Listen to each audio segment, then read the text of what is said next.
So last week, my sister convinced me to join her at a new yoga studio that had just opened up in our neighborhood.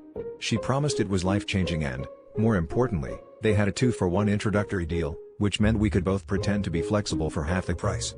I was excited, mostly because I thought yoga would finally teach me how to touch my toes without dislocating a hip. We showed up in our matching leggings, ready to become enlightened, or at least mildly less stiff. Things started off normal enough: dim lights, the faint smell of lavender, and a very serene-looking instructor named Brad who wore way too many beads to not be at least a little spiritual. Brad told us to let all our worries float away as he queued up his deeply relaxing playlist.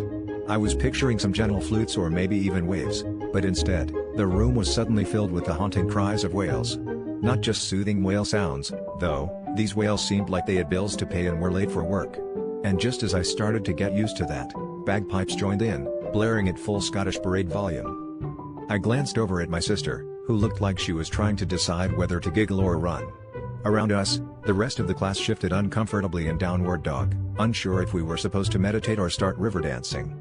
Brad, blissfully unaware, urged us to breathe in the soothing harmonies as the whales and bagpipes reached a crescendo that sounded remarkably like a Scottish clan storming SeaWorld. I couldn't relax, mostly because I was worried the next pose would be the Loch Ness Monster.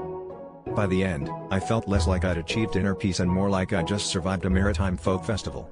As we rolled up our mats and tiptoed out, my sister whispered, "Well, that was different." I nodded, feeling stretched thin and emotionally confused. Turns out, the only thing I mastered in that class was the art of the confused plank.